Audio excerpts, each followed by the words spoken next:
नमः शिवाय, जय भोलेनाथ। कैसे हैं आप सभी लोग? आप सभी लोगों का मेरे चैनल में स्वागत है।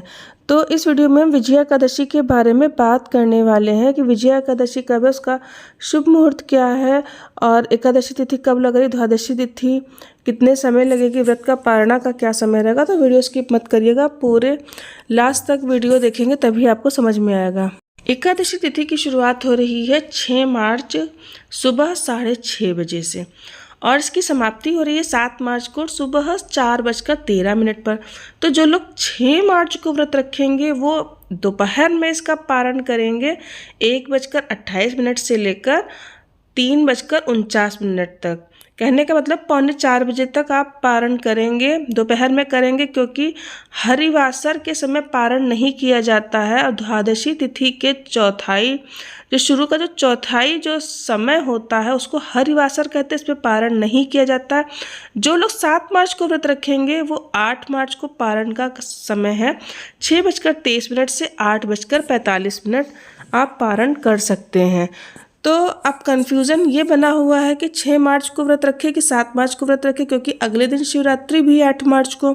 तो शिवरात्रि से संबंधित मेरी एक वीडियो पहले से पढ़ी, आप उसको चेकआउट कर लीजिएगा। हमारे शास्त्रों में ऐसा कहा गया है कि दशमी से युक्त एकादशी का व्रत हमको नहीं करना चाहिए। दशमी युक्त एकादशी को त्याग करने के योग बताया गया। जैसे दूध में 1 बूंद नींबू की पड़ जाने पर पूरा दूध फट जाता है और हमें उसका त्याग करना पड़ता है। इसी तरह से अगर जो एकादशी की तिथि दशमी से मिलती है, उसका संयोग होता है, तो हमको पूर्ण रूप से उसका त्याग कर देना चाहिए। एक बार गांधारी ने श्री कृष्ण से पूछा कि मैं इतनी पतिव्रता हूँ फिर भी मेरे 100 पुत्रों का वध क्यों हुआ, और मैं अपने 100 जन्मों तक मैं इतना मैंने पुण्य कर्म किए हैं कि मैं 100 जन्मों तक तो मैं अपना देख सकती हूँ, लेकिन उसमें मुझे ऐसा कुछ भी नहीं दिखा कि मैंने ऐसा कोई पाप मुझे नहीं दिखा कि जिससे मेरे पुत्रों का वध हो जाए।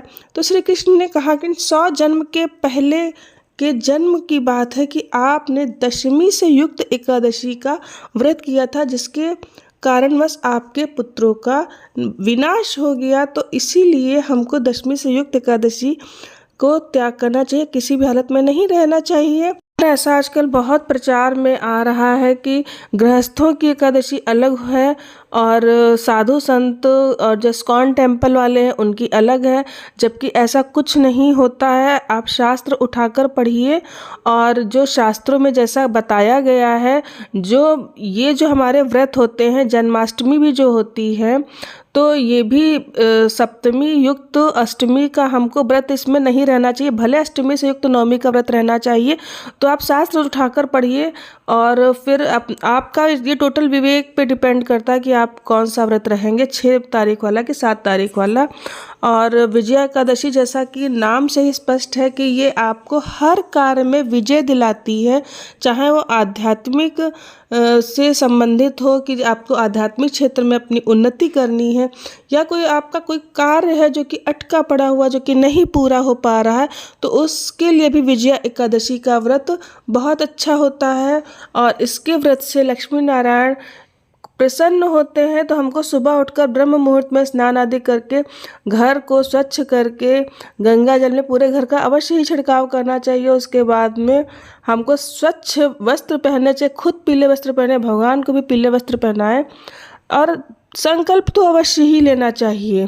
गंगा जल से युक्त जल में स्नान करना चाहिए, आंवले के जल से स्नान करना चाहिए और भगवान की पूजा पीले पुष्पों से, पीले रंग के फलों से करनी चाहिए और तुलसी से भी उनकी पूजा करनी चाहिए, तुलसी भी अर्पण करना चाहिए। जैसा कि नाम से स्पष्ट है कि ये एकादशी हर कार्य में विजय दिलाती है, इसीलिए इसका नाम विजय एकादशी है। भगवान श्री राम ने भी इसी का व्रत रहकर रावण के ऊपर विजय प्राप्त की थी, ऐसा इस कहानी में सुनने को मिलता है। और कहानी का विशेष, कथा का विशेष महत्व है, कथा तो अवश्य ही सुनना चाहिए। नमः शिवाय, जय भोलेनाथ। अगर आपको चैनल समझ में आता है तो सब्सक्राइब अवश्य ही करें। जय भोले।